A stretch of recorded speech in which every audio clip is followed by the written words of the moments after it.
Go check out our Twitter at @complete_MMA, where we have been dropping the latest and greatest tweets, and we had a good time last night at UFC 284 with all our tweets. We are starting the year off very strong. We've been gaining followers like crazy. If you're also on our Twitter, make sure you guys are responding to us, tweeting at us, and every day you'll get closer to being in the elite group of MMA Complete Accumulation, the group that this graphic's wrong. We now have 230 members, but that's it. We are going to be getting more into the community as of late, especially with UFC 285 on the horizon.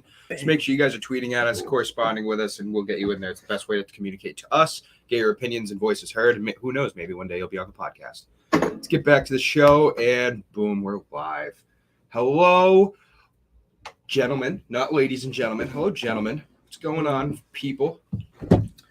You know, UFC 284, trash or cash? Cash. That was an interesting pay-per-view.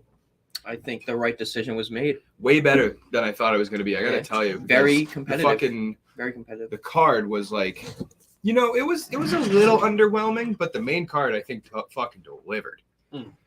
We had a couple knockouts. We had a couple submissions. We had an interesting point deduction that was worth talking about. We had one of the greatest meaningful fights of all time in a fight that was actually very competitive.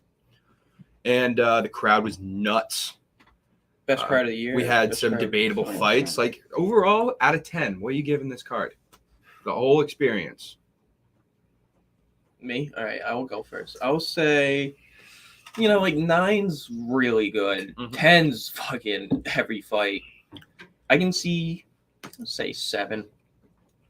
7's a good score. Listen, if UFC 283 with Jamal Hill and Glover Teixeira, that was a good card, right? It was a pretty good card. Right, yeah. First card of the year. Yeah. Let's take a look back into what happened over there. Oh, wait, wrong one. Hold on. Sorry. We had Figueiredo Moreno. We had Magny, Burns. We had fucking Lauren Murphy with her Goonies-looking ass. Yeah. We had Johnny Walker, first-round knockout. Terrence McKinney got knocked out like a motherfucker. Jamal Hill had performance of the year. That was, to me, in a Brazilian crowd, that was pretty good. That, to me, is like a 6.5. Like, that was a decent card. It wasn't anything special. I didn't think it was going to be great. But that was a 6.5. It was definitely not great. This card I thought was better. And, there wasn't enough stacked up of a lineup to get me like to an 8. But I'd say a 7.5. And if I'm not just going off a 0.5 basis, it's probably closer. It's probably like a 7.8. Something like that. And that's where I would have put it at 7.5. I feel like there wasn't enough hype around the card. Mm-hmm. And that's a good point. I think that would have made the card better if there was actual promotion for it. I mean, give this guy Volk help, man. Like, right. I don't know. But on top of it, I just feel like the main card was super exciting. Whereas I can't really speak to the prelims because I wasn't really there. But it wasn't great. Like, it was boring, dude. It was boring. And boring because I feel like the fights took a lot longer to get to the fight. Like, you're waiting like 15, 20. I thought it was a little bit quicker. Main card, it was faster. The main card prelims, faster. slower. I'm telling you right now. I watched like 2 prelim fights. Dude, the fucking one fight ended in a minute, dude. I waited like 20 minutes. 20 minutes. Yeah. I got here and I watched one fight before he got here because it took so long for the next fight to happen because the last fight ended in a minute. Yep. And then the fight before that ended. So I don't know. You really can't do anything because you can't predict it. Pacing definitely plays a part in how good a card is. You can't predict it. But then again, that's the price you pay because if there's a first-minute knockout, it's exciting. You remember that, but then they got to fill that void, and that's when you get the 20 minutes. Yeah. So like, it's a bittersweet kind of thing. That first-round knockout for Clayton Rodriguez was pretty good.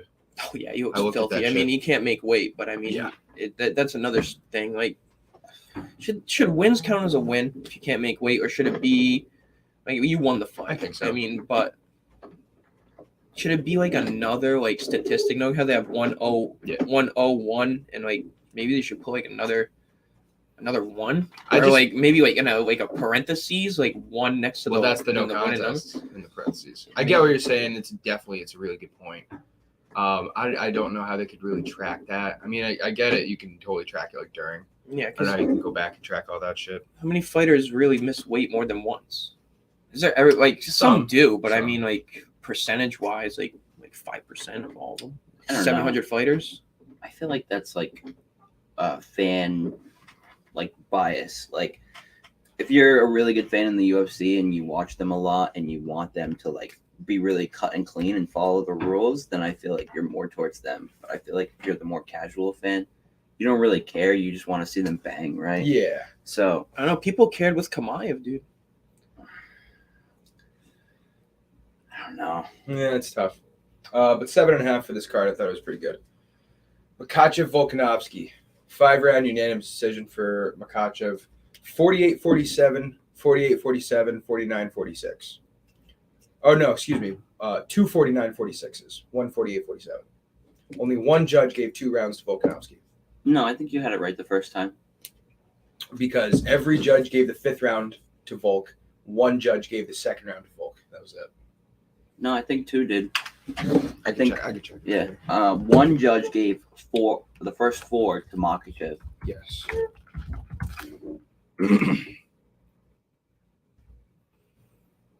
Yep. Yeah, you're right. All right. So it would have been round 2 for Volkanovski, which I had Volkanovski round 2. And then I had Volkanovski round 3, but that was a really close round. Everybody gave Makhachev round 3. Yep. Significant strikes, 70-57 in favor of Volkanovski. Islam was 4 for 9 for takedowns. Total strikes, Volkanovski 164-95. But 164-95. yes, for Volkanovski. And Volk had 3 minutes of control time. Islam had 7.5. Okay. Now, when Islam controlled the back of 4 Volkanovski takedowns. and Volkanovski was hitting him, that counts as control time for Makhachev. Makhachev wasn't doing shit. Wasn't even trying to sink in a rear naked sub. So my question to you guys is the Sean O'Malley rule that we learned last year of if you get taken to the ground, if Piotr takes you to the ground but doesn't do anything, that doesn't really count towards the judge's scoring. Yep. That's how Sean O'Malley ended up winning the 2nd round and then the 3rd round. Yeah, the striking was a lot more closer for Sean O'Malley. It was. A lot more. But Sean O'Malley lost the striking. I think he had more He had more strikes. significant strikes. All right, so he had more significant strikes, less total strikes. Yeah. So in this case, like Makhachev took him down, but he didn't do shit. Yeah, he did. I don't know. What did he do in the end of the first round? He was trying to get a neck crank, and he wasn't really. He was trying to use neck cranking him. He was also trying to get a rear naked choke. Was it the first round or was it the 4th round? End of the first round. Okay. Well, there was the 3rd round or the 4th round where they were on for like 4 minutes towards the end. Yes, and that's the one that I want to talk about because How many he takedowns? controlled his back. How many- 4 for 9. Yeah, exactly. How many takedowns does Volk have? 0. But that's the Piotr Sean O'Malley thing. Yeah, Piotr he had had 2. 6 takedowns. Sean O'Malley had none. Yeah, how long was Sean O'Malley on the ground for? 4 minutes, I think. There were times where I feel like Islam was trying to like do a little bit of damage, but it was bit. nothing. It was nothing. He did not. He did knock him down. Both of Does it these. say that he knocked? No, it did. They didn't Volk count it had as a one knockdown. knockdown in the 5th. They both. He rocked Volk for sure. did rock in him. the first or second round. He rocked Hit him him with a twice. big first. elbow. He Yep. came over the top and nailed him with the left elbow. So like, we can both say the weaknesses we thought in this fight. Both fighters came out exceptionally well. Islam striking is totally legit. It's not like elite, but it's not fucking far away from it. His striking was very good. And I get that his striking has to be reduced a little bit because everybody's just scared of the takedown. So it's not like striking with a striker where you're just boxing. But his striking with Volk, especially Volk, was really good. And Volkanovski's wrestling defense, holy shit. I think bar none. Dude, that dude's jiu-jitsu Is it that and good? his wrestling defense. The guy got controlled for 7 minutes and 30 seconds. Dude, Yeah, but do you he remember, was- we watched it though. Like you could clearly tell. He got Yeah. up from Makhachev. Zach. And look at no the- one look at gets the- up from Makhachev. Yeah, I know, Zach. I know. But look at the minutes there. He almost 7.5 got held down minutes. for 8 minutes. Yep. He almost got held down for 2 whole rounds. I don't. He got held- 4 minutes. He got so- held down for 1.5 rounds. 1.5 rounds, Yeah. but break it up into 2 rounds. It's 4 minutes each round almost. Like Mhm. that's. Listen, There were a lot of points where they were scrambling, I feel like, and Yep. Islam is just so strong that Volk just couldn't get out of the grip, right? Mhm. You saw him so many times, like, on the back, like, grabbing the waist, and Volk was just up against the cage, like, smiling and, like, doing crazy shit, like, laughing and shit. Yeah, so, because he like, couldn't get out of the fucking control of him being on with Islam Makhachev being at his back. Yeah, which is 100%. true, but I think that For 7 to more Zach's point, like, if you're going to look at it with, damage aspect, like, I don't think Volk was doing a lot of I don't think Makhachev was doing a lot of damage in those instances where he had control. Right. Here's what's interesting. Makhachev had more than double Volkanovski's control time, right? 7.5 minutes, landed 0 significant strikes on the ground. Volkanovski landed 6 of 8 significant strikes on the ground. Makhachev landed 0 of 0. And He was that only going for happened in the last submissions. 30 seconds of the He fight. was going for submissions, no doubt about it. He didn't really have any in the first round. A neck crank was a little close. It was close, but other than that, he didn't really have any like really close submissions. But Makhachev, to me, was very content with just having control time. Like that was his game plan. Other than striking, which he absolutely did way better than I fucking thought he would. Definitely. And I mean, I don't think it was robbery. Like at the time, I was like, I think Volk won, but going back and forth, like, yeah, that's fine. Makhachev won. It was a close fight. Got to beat the champ. He didn't beat the champ. Get that. I was just super fucking impressed with both of these guys. Like, Yeah, each like, of them I'm not- had something to prove, and they fucking proved it to me. I'm not honestly. saying Volk's what he did on the ground wasn't impressive because fuck, it was impressive because no other guy is gonna get up. Yeah, that's what I'm saying. That's what I'm saying is because if Makhachev can hold you down for 7.5 minutes, and Volk is arguably probably, I mean, it's probably him and Bilal Muhammad now for best takedown defense in the UFC. I mean, if you can get held down for he 7.5 didn't even show minutes, me that great of takedown defense. That's the thing, because like you said, he's 4 of 9 for takedowns. That's really good takedown. Like his takedown defense was good. it was great. And there was one fucking takedown where Makhachev level changed so quick. He went to the ground, double-legged him, and brought him down. I was like, that was fantastic. You're talking about but the his greatest ability to takedowner get in up. the UFC, though. His ability to get up might be second to none, in my opinion. Because when Makhachev gets you down, he can fucking hold you down. And he couldn't hold Volk down. No, he couldn't. Like, that's 7.5 minutes of control time. He held him down for 7.5 minutes. The longest Zach. time he held him down on the ground was like round 1. it was round I think it was 3 or 4. I think it was 4. When he had him in the body lock in the rear naked choke position. Yep. When at the end, Volkanovski was hitting him and shouting like, let's Oh, go. yeah. He's like, come on. He held him down for most of the time, but he held him down. He wasn't doing shit. But he did. So that's like 3.5, 4 minutes. Yeah. Right? So besides that, and that's also clinch control time. You know what I mean? Yeah. So like, besides that one encounter, he held him down for 20 minutes of the fight for like 2 minutes, which is still very good. He got 3 extra takedowns. I don't agree with that. So like, Volkanovski got taken down 4 times and got up 4 times. That's the thing. And we're talking about Yeah, a and no one else is 145er going to get up. in Exactly. the 155 division where nobody in 155 can do what he just did. Poirier. I would say Poirier's the closest. Darush also has a shot. Darush is going to beat Makhachev, dude. I don't know. After what I just saw, I don't yeah. know. Darush is beating Makhachev. I'm picking Darush. I think, dude, listen, I might take Makhachev striking over Darush now. Wow. I don't know about that. I just don't. Dude, he just he didn't win the striking, but he was not very, it was pretty close. I know, 95. with Volkanovski. Got 90. Yeah, no, got 95 strikes in 5 rounds, compared to the guy who was a better striker who got 164. How was that good? Because if you look at significant strikes, if you look at just the eye test, like the eye test I'm showed that looking at it. Makhachev. The eye test. No, this is the number test. No, I know. I'm looking at it. This is the eye test. 164 So I and think 95. that Volk's height did have a little bit of a factor into it. I feel like he was. Yeah, but you can say that all you want, but it didn't have a factor against Holloway.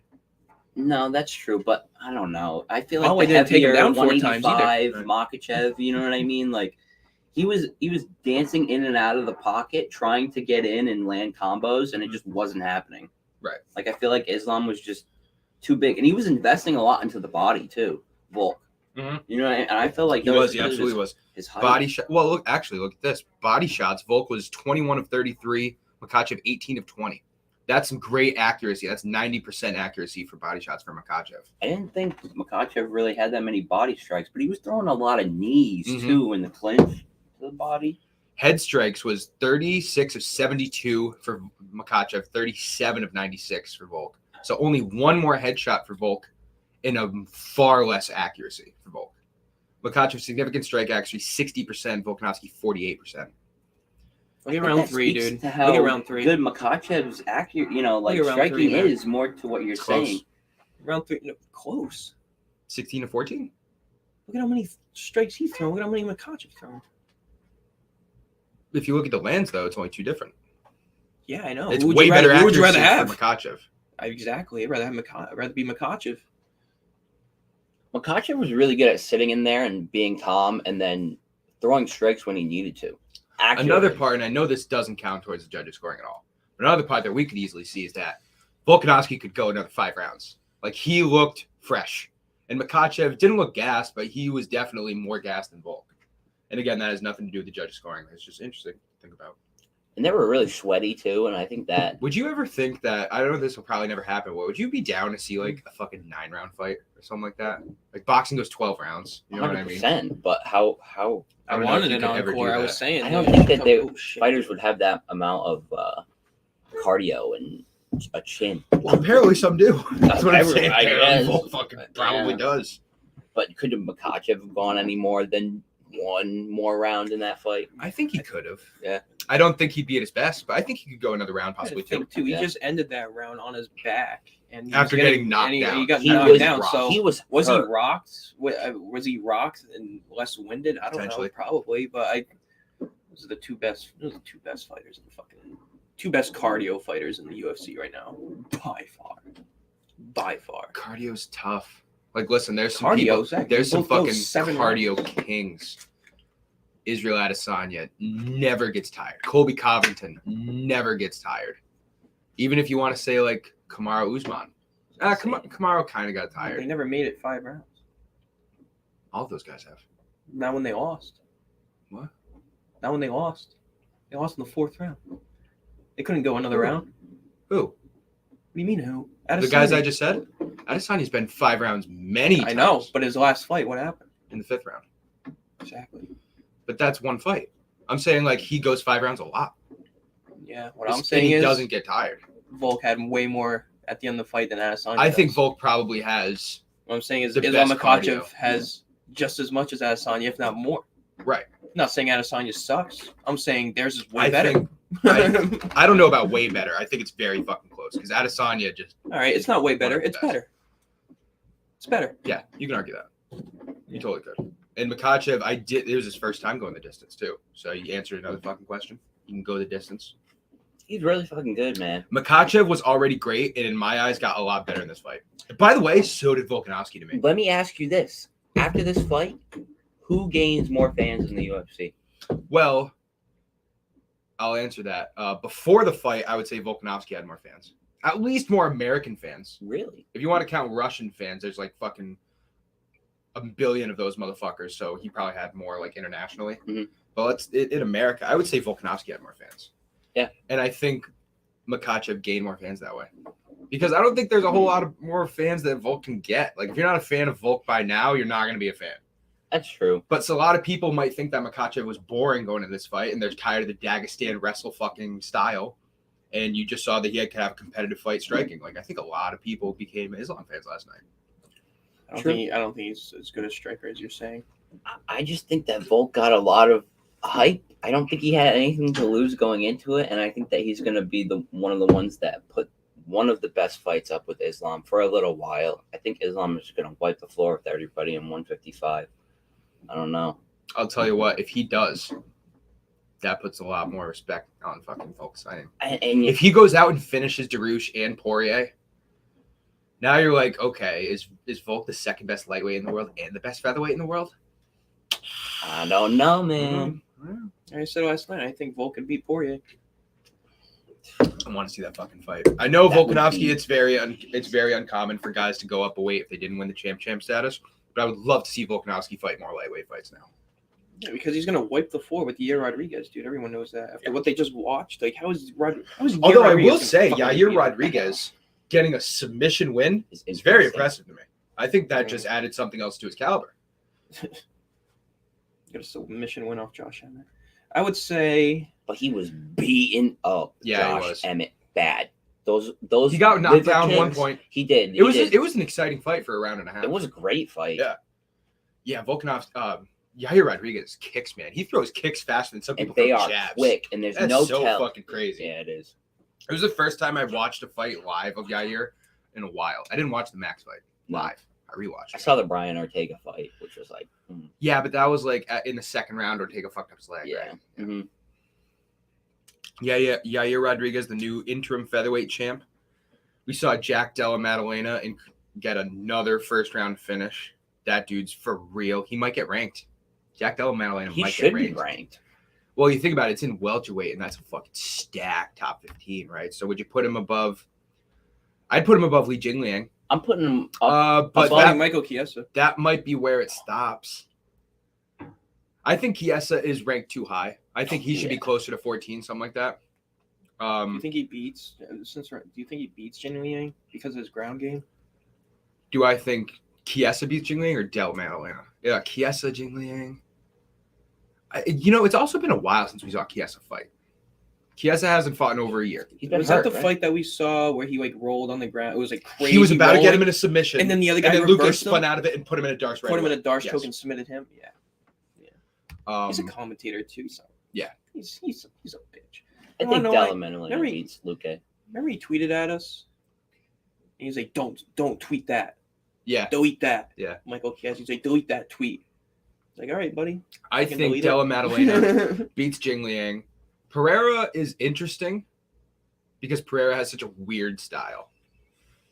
Magny is I think he beats Magny too. possibly. I think he beats Chiesa. Luque, I don't know. It's close. But like now we're talking about the number 10 welterweight in the world. I know. So, and this guy's had 4 UFC fights. Yeah. So Jack Della Maddalena should be ranked, I believe. 100%. Listen, Randy Brown's a motherfucker too. I would Randy take Brown's him in his really next fight. good. I would take him in his next fight. And he just put him on his fucking face. He did.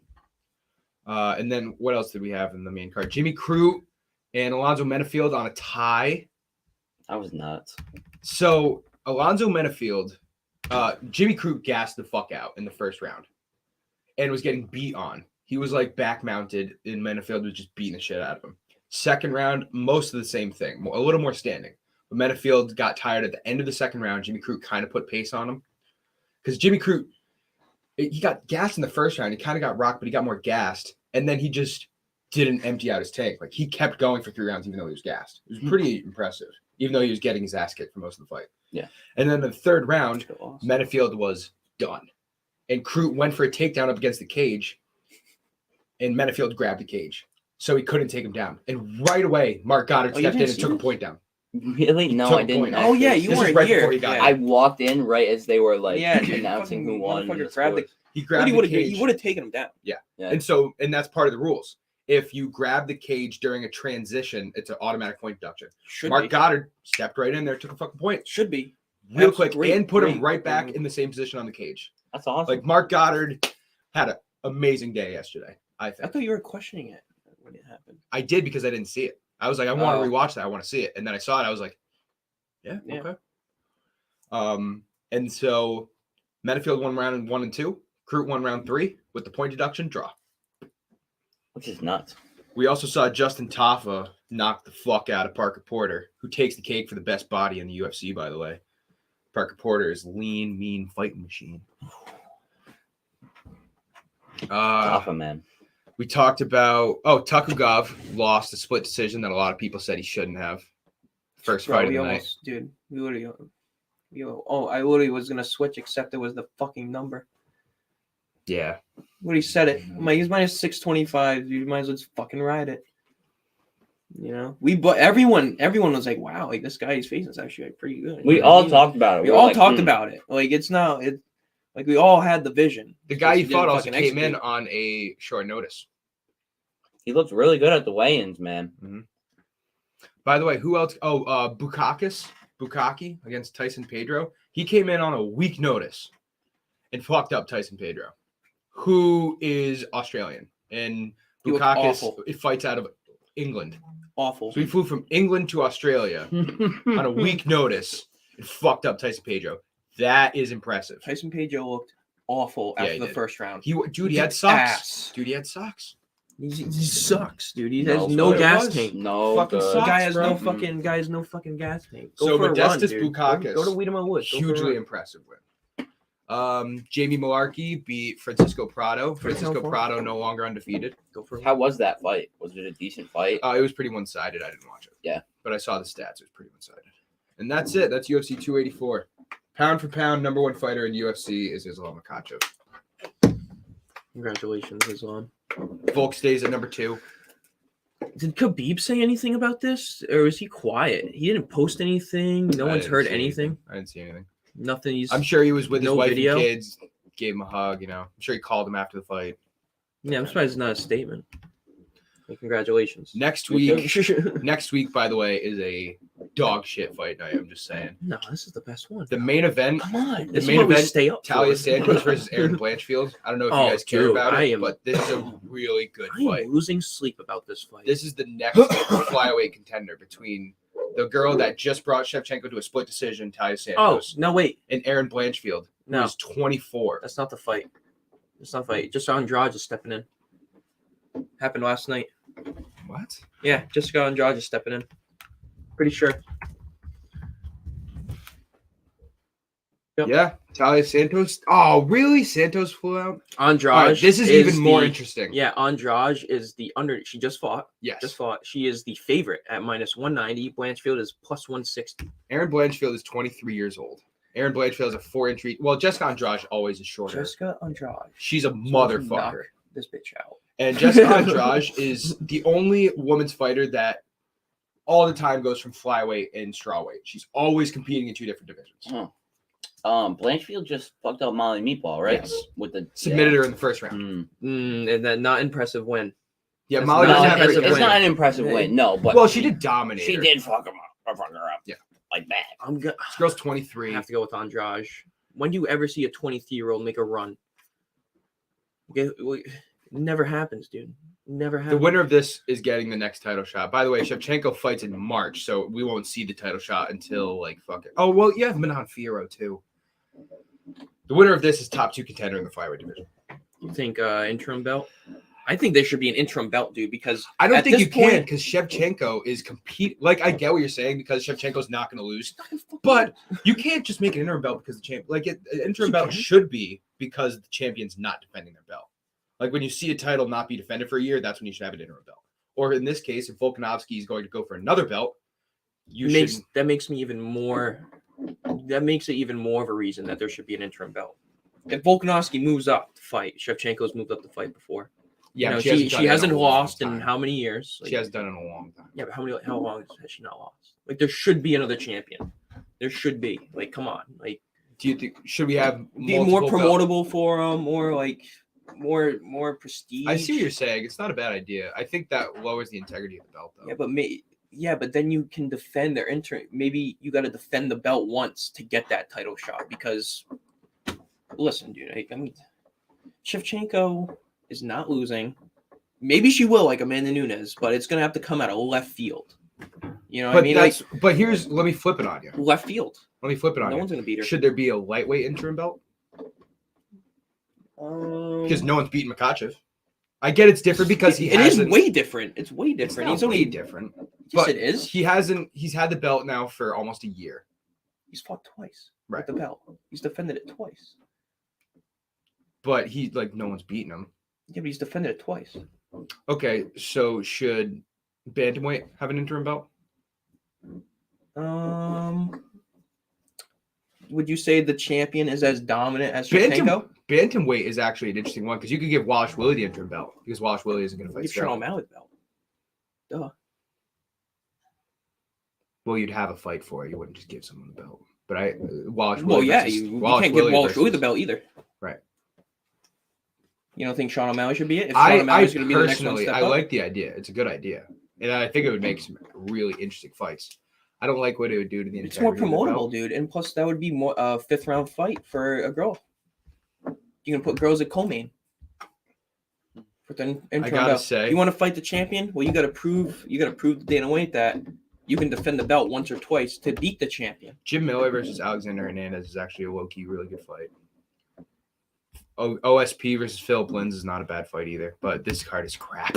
I'm sorry. The main event's still interesting. I love Blanchfield, and I want to see her do good at her young age. Jessica Andrade is one of my favorite women's fighters, but this fight night's dog shit. Just being honest. There's very little to be happy about. And I honestly would have rather see Talia Santos versus Blanchfield. But it's still going to be cool. And Jim Miller's fighting. That'd be cool. Retired? Think he retires? He just beat Cerrone in the fight. Cerrone retired, and I think he signed a 3-fight deal after. Believe so. I think Miller's 39. You think he should? Most fights in UFC history. He has like fucking 28 fights in the octagon or some crazy shit. Damn. No, I like Jim Miller. I think he should. Oh man. UFC 285, guys. So 20 days. I am going to Start. hammer Jon Jones. 5. Put I'm in the going to nail. start saving up your money. Put your pennies and dollars away. I might cash in all my change. And, I'm going to go to the bank, not Stop and Shop, so they don't take 10%, so I can put more on Jon Jones. And I'm going to let it ride. I'm going to let it ride, and I'm going to let it fly. I don't care what happens to any other fights. I don't care if I go 1 for 15. All I want to see. Jon Jones might Jon be Jones 55 now. That sucks. Keeps going up, huh? He started at minus 135, and I want to say he went to 155 like this couple last days. Because I want to say in the last podcast we did, he was still minus 135. 135 yesterday when I went to bed. So, people win a little money, and they're just like, you know what? All on Jon Jones last night. So, Literally. Because the real fans, and I'm not even like a real fan. I'm a fan. I am a real fan, but I never really watched Jon Jones fight. But watching for 3 years and watching him when I was growing up, people forgot who the fuck this guy is, and they're going to be reminded that this dude is not to be messed with.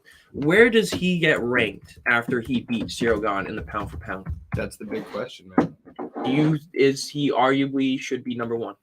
Would that be a You slap can absolutely in the face? argue that. You can absolutely argue that. Slap in the face to Islam Makhachev for being active, defending the belt twice, beating the It's pound for absolutely pound, a slap in the face to Makhachev. and Dana White should 100%. fucking do it. He should do it, dude, because how can you not put a guy who's won how many title defenses? Here's the pound for pound rankings right now, okay? This is obviously going to change with Makhachev taking over Volkanovski. Where would you put John? He's number 8. That's your top 15 right now. He's not even on the fucking list. Oh, no, he's on number 13. Oh, my God. He's not a champ. I don't know why I'm Yeah. a champ. Which he's not 13. He's 10, right? Because He's 11. Oh, This is the take that number minus oh 2. shit. Okay. Yeah, so should he? Would you rank him above Usman? Would you rank him above Edwards? Yes. All right, let's go above the list. Would you rank him above Prashad if he wins? He's going to. If you when he wins. would you put him above Prochazka? Yes. Would you put him above Moreno? Yes. Yes. Would you put him above Oliveira? Yes. Sterling? Yeah. I would. Oh, here's a little questionable, right? Why? We're getting into the nitty gritty. I know, but what would you be? What would the reason be for you not to put him up there? Well, if he loses, okay. Sterling has fought 8 times. He's probably fought like 6 times since Jon Jones has and won them all, including 3 title fights. You know what I mean? That counts for shit. If he beats Cejudo, he's the go to that. But division. I'm still taking him over Sterling. Yeah. Pereira, fuck yeah, I'm taking. You're taking. Over Pereira. Wait, what? What? Oh, I thought you were talking about Daniel. Cejudo over No, Sterling. no. Okay. Um, I'm putting Jones above Pereira. Fuck yeah. Yeah. I can't believe Pereira's that high, to be fair with you. No, you should not be. Prochazka should be above him. Adesanya. Well, I would think Pereira should be above Prochazka because Adesanya was number 2 when Pereira beat him. Hey, Prochazka didn't lose the belt. He vacated. If Makhachev went to number 2 pound for pound because he beat Oliveira at number 3, then I believe Pereira should be high. I think Oliveira is ranked also. I think Moreno should be above Oliveira, but Moreno hasn't fought anyone different in a couple years. So Kai Car France. Who? Moreno. When? How many years ago? This year.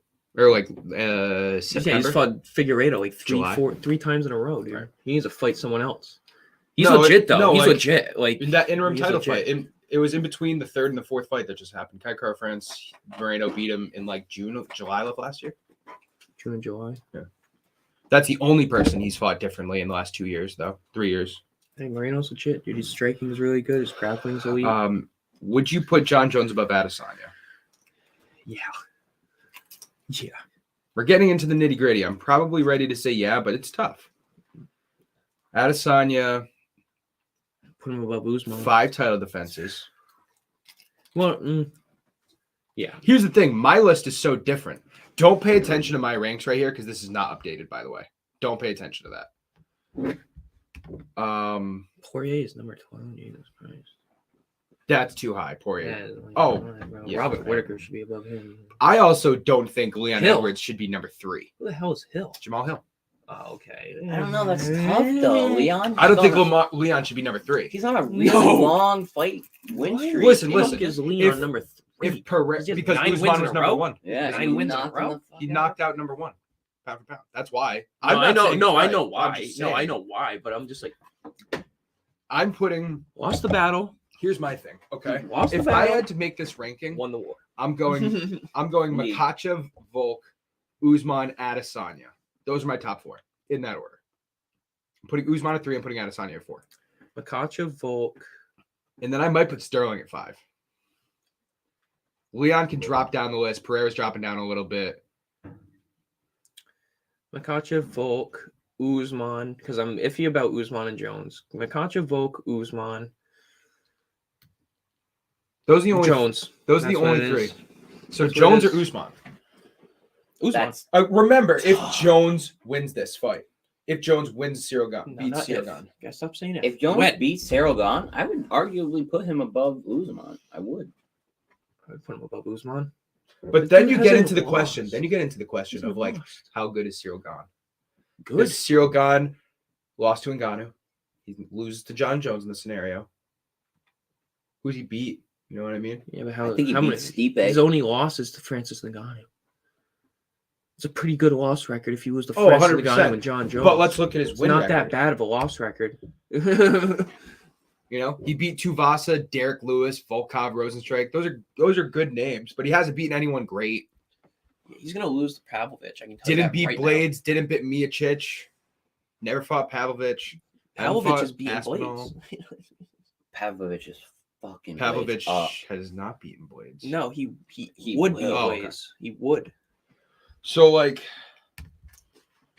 Jones or Usman, that's tough. I would not put Jones above Volkanovski or Makhachev. No. Not right now. Not after that. Just I would love it if they fucking did. If Jon Jones ends up They number want- 1 they pound should. for pound, I am shouting from the rooftops. Dana White should, dude, because it creates a lot more talk, a lot more controversy. Let's see Makhachev go up to 205 to fight Jon Jones. Let's see that. Him and Kobe Covington's a fight, bro. Makhachev, Colby. Yeah, I think that's Makhachev fucking- fucks up Colby. That's fucking. I Fun. think after that, I think Makhachev fucks up Colby. Bro, I'm that not is a gonna lie to you. great fight, though. And he won the 4th round against Usman. I would not count Kobe out. Usman There's has a lot more energy Usman than has Mikhaev does in the 4th Usman round. I has- feel. not finished, but like he's gone 9 rounds with Usman and he got knocked out in one of those.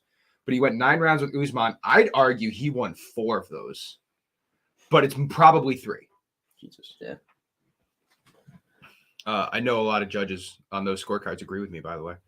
Dude, in the first fight, 2 judges had Colby winning 3 rounds and Usman winning 1. You guys know that?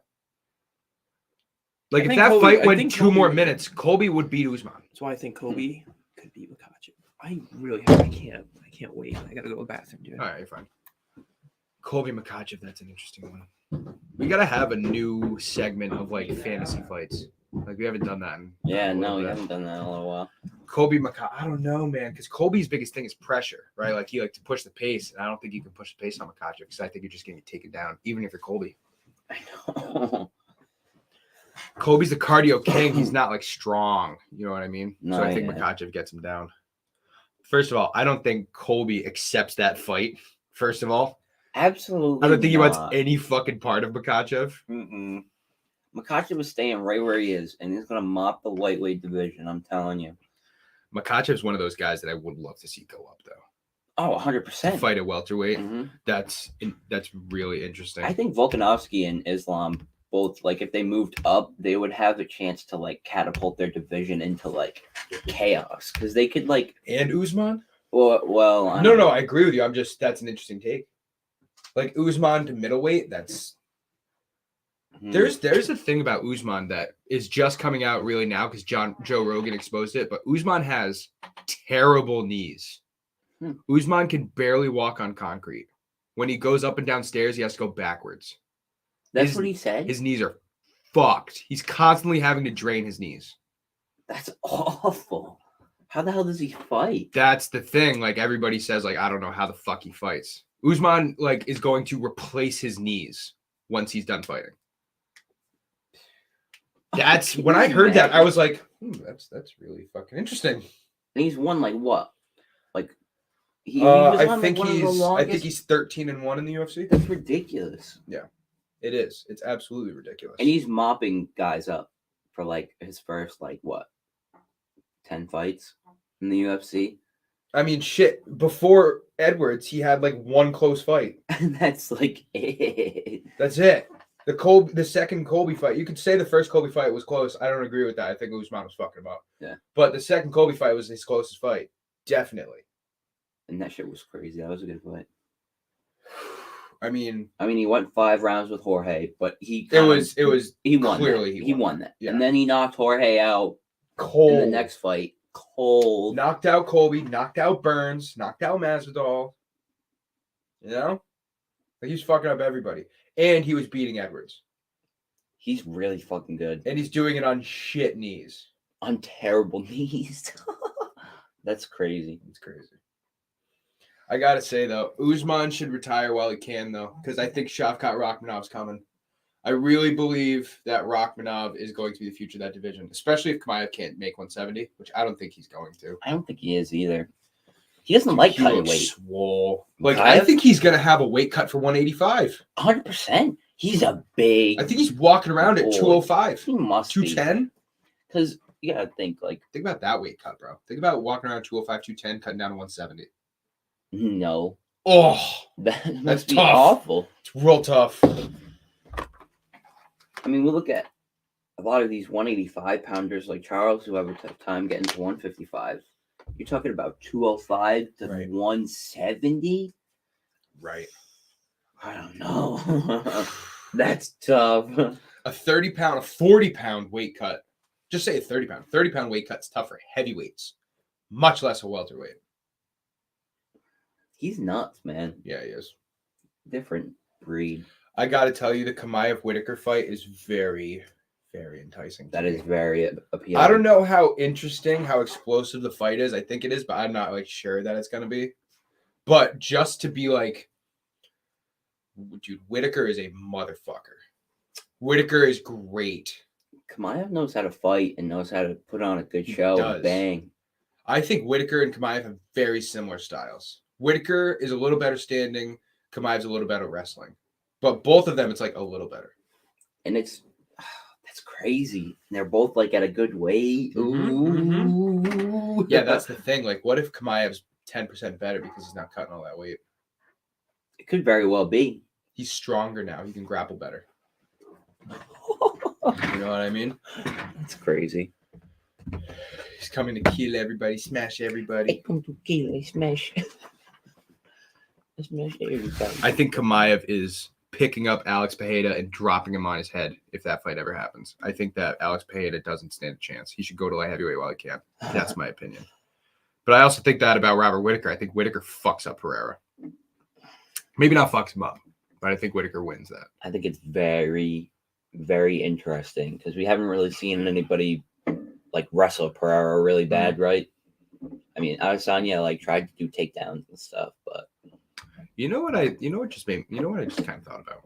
So everybody makes the big deal about how Jon Jones took 3 years to get his body right up to heavyweight, right? Like he did the smart route. He didn't put it on overnight. He took the time to get his body accustomed to it, and he put on the weight, and now he's like a natural heavyweight. Yeah. Okay. What if Adesanya did the same thing? Because Adesanya right now is probably the best technical striker in the UFC. His head movement, his precision, his accuracy, his striking, his jabs, combos. Now say he gets 20 pounds of muscle. You know, that's the thing. Like Adesanya doesn't really knock people out anymore. He goes to decisions. Yep. He goes striking. Now put that striking with fucking 20 pounds of power. Think about that. Adesanya, light heavyweight, if he's a natural, like if he's 220 cutting down to 205 rather than 195 cutting to 185. Yeah. Like Adesanya barely cuts weight from middleweight. Adesanya could go down to welterweight.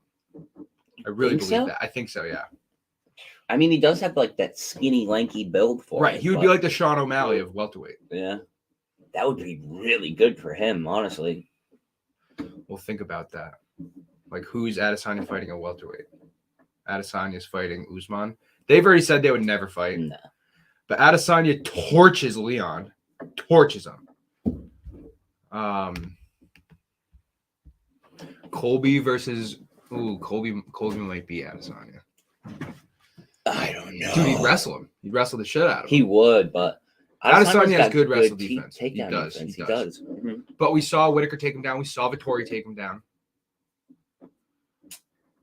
I don't know. Do the 170s have enough power like them, though? I look at 170 and I see a lot of great wrestlers. Though. Yeah. You know what I mean? And Yeah. Adesanya struggles against wrestling. He kind of struggles against. That'd be the one style he struggles against. Yeah. You're not striking with No, Adesanya. you're not beating him with the kickboxing. Like Leon Edwards almost has no chance against Israel Adesanya. No, I don't think so either. He's not going to be able to do any of that shit that he did with Usman. But I also think that Leon Edwards loses to a lot of the top welterweights. I think he got very lucky against Usman.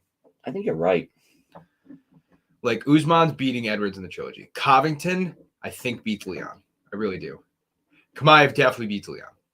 Bilal Muhammad. It's close, That's man. close. Gilbert Burns, I think, beats Leon. I think it's close. Yeah. But dude, like we're talking about Adesanya could go down to welterweight, and then I just said, imagine if he went up to light heavyweight. That would be something cool to see. Like, can you imagine jacked Adesanya? No. Maybe he loses a little bit of speed, but like a little bit. What is Pereira naturally? I think Pereira's a 205. I was just gonna say that. That's so crazy too. Pereira's 220. He cuts down to 185, 35-pound cuts. He's also been doing that his whole life. Like in Glory Kickboxing, he was fighting at 185. He's gonna go up to light heavyweight, 100%. and he is fucking up Jamal Hill. So Adesanya Pereira 2 is April 8th, UFC 287 in Miami. That's going to be Adesanya Pereira 2, April 8th. And then you got to think, if Pereira wins, and he's the underdog right now, Pereira's like plus 150 right now. Again? Mm-hmm. Yep. If Pereira wins, by the way, I think I'm taking Adesanya again. I think I'm betting Adesanya. If Pereira wins after beating Adesanya in April, I don't think he competes again until at least August, September. Like, give him 4 months. Oh, yeah. Maybe more. And Jamal Hill won in January. I believe that we will see Jamal Hill versus Magomed Ankalaev sometime in the summer. June. Maybe July. Which is the fight? Jamal just got his first title win. Give him 6 months. Mm-hmm. It's fair. He just went 5 rounds, too. Like, give him 6 months to get his body right. Yep. So I think it's Hill versus Ankalaev in June. By the way, I think Magomed fucks up Jamal Hill. But I didn't think Jamal Hill would fuck up Glover like that. So it might be a closer fight than I think. That's a war. That's a straight up war. It is.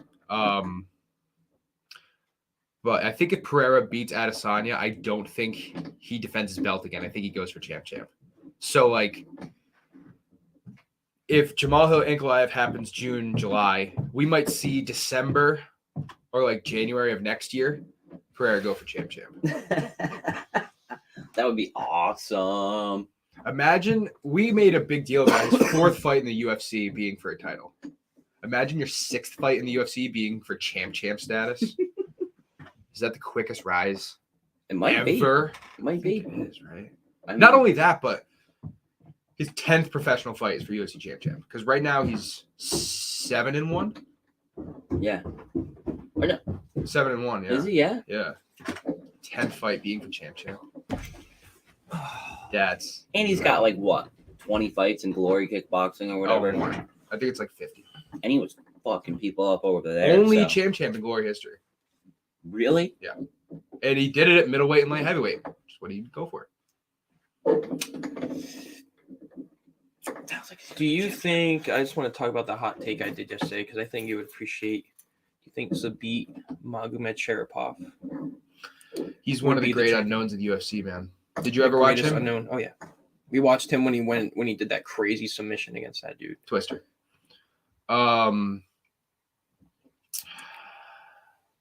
So a lot of people put in the comments, I agree with it. Zabit had a gas tank problem. Yeah, but Zabit would win the first 2 rounds and then almost get fucked up in the 3rd round. He had an illness.